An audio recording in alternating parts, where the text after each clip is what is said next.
അസ്സലാമു അലൈക്കും. ബിസ്മില്ല. അസ്സലാത്തു വസ്സലാമു അലാ അഷ്റഫിൽ മുർസലീൻ വഅലാ ആലിഹി വസഹ്ബിഹി അജ്മഈൻ. അമ്മാബാദ്. ഇന്ന് നമ്മൾ നോക്കുന്നത് ക്ലാസ് 6 തസ്കിയത്തുൽ വിൽദാൻ അതിലെ ഒന്നാമത്തെ പാഠത്തിന്റെ തദ്രീബാത്താണ്.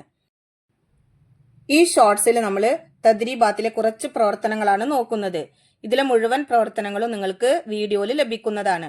പ്ലേലിസ്റ്റ് പോയിട്ട് ക്ലാസ് 6 തസ്കിയത്തുൽ വിൽദാൻ എന്നുള്ള പ്ലേലിസ്റ്റ് പോവുക. അതിൽ പോയിട്ട് ഒന്നാമത്തെ പാഠം നിങ്ങൾ എടുത്തു നോക്കിക്കഴിഞ്ഞാൽ നിങ്ങൾക്ക് അതിന്റെ ഫുൾ തദ്രീബാത്ത് വർക്കുകളും ലഭിക്കുന്നതാണ്. നോക്കൂ, തദ്രീബാത്തിലെ 4ാമത്തെ പ്രവർത്തനം നക്തഷിഫുൽ ഇജാബാത്ത്, ഉത്തരം കണ്ടെത്താനുള്ളതാണ്. 1. മാതാ യുസന്നു ബഅദൽ ഫാത്തിഹ, ഫാത്തിഹയ്ക്ക് ശേഷം സുന്നത്താകും എന്ത്? അതിന്റെ ഉത്തരം ആമീൻ പറയൽ. 2. ഫാത്തിഹത്തുൽ കിതാബ് ഉമ്മുൽ ഖുർആൻ, ലിമ, ഫാത്തിഹത്തുൽ കിതാബ് ഉമ്മുൽ ഖുർആൻ ആണ്, കാരണം എന്ത്? ഉത്തരം ഖുർആനിലെ ഏറ്റവും മഹത്തായ അധ്യായമായ ഫാത്തിഹ ഖുർആനിന്റെ ഉമ്മയാണ് അഥവാ അടിസ്ഥാനമാണ്. അതുകൊണ്ടാണ് ഫാത്തിഹത്തുൽ കിതാബ് ഉമ്മുൽ ഖുർആൻ എന്നറിയപ്പെടുന്നത്. 3ാമത്തെ ചോദ്യം മൻ ഹഉലാഇല്ലദീന അൻഅമല്ലാഹു അലൈഹിം, അതിന്റെ അർത്ഥം അല്ലാഹു തആല അനുഗ്രഹം ചെയ്തവർ ആരാണ്? ഉത്തരം നബിമാർ, സിദ്ദീഖുകൾ, ശുഹദാക്കൾ, സജ്ജനങ്ങൾ തുടങ്ങിയവർ. 4ാമത്തെ ചോദ്യം ഹലിൽ ബസ്മലത്തു ആയത്തും മിനൽ ഖുർആൻ, ബിസ്മി ഖുർആനിൽപ്പെട്ട ഒരു ആയത്താണോ? അതിന്റെ ഉത്തരം അതെ, ബിസ്മി ഖുർആനിൽപ്പെട്ടതും ഫാത്തിഹയിലെ ഒരു ആയത്തുമാണ്.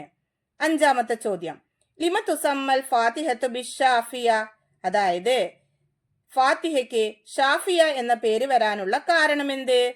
അതിന്റെ ഉത്തരം ഫാത്തിഹ എല്ലാ അസുഖങ്ങൾക്കും ശമനം നൽകുന്നു, അതുകൊണ്ടാണ് അതിന് ഷാഫിയ എന്ന പേര് ലഭിച്ചത്. ഇനി നോക്കൂ തദ്രീബാത്തിലെ അടുത്ത പ്രവർത്തനം നുകവ്വിനുൽ ജുമല കമാഫിൽ മിസാൽ, ഉദാഹരണത്തിൽ കൊടുത്തതുപോലെ വാക്യം നിർമ്മിക്കാനുള്ളതാണ്. നോക്കൂ. 1. ഫി സൂറത്തിൽ ഫാത്തിഹത്തി സബു ആയാത്, അതുപോലെ നമ്മൾ അൽ ഇഖ്ലാസ്, അന്നാസ് അതെല്ലാം നമ്മൾ അവിടെ എഴുതണം. ഫി സൂറത്തിൽ ഇഖ്ലാസി അർബഉ ആയാത്. അടുത്ത വരിയില് ഫി സൂറത്തിൻ നാസി സിത്തു ആയാത്. അടുത്തത് അല്ലാഹു ഹുവർ റഹ്മാൻ, അവിടെ നമുക്ക് അള്ളാഹു എന്ന് കൊടുത്തിട്ടുണ്ട്, ബാക്കി നമുക്ക് എഴുതാം.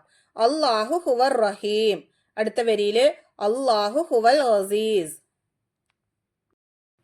അടുത്തത് നോക്കൂ.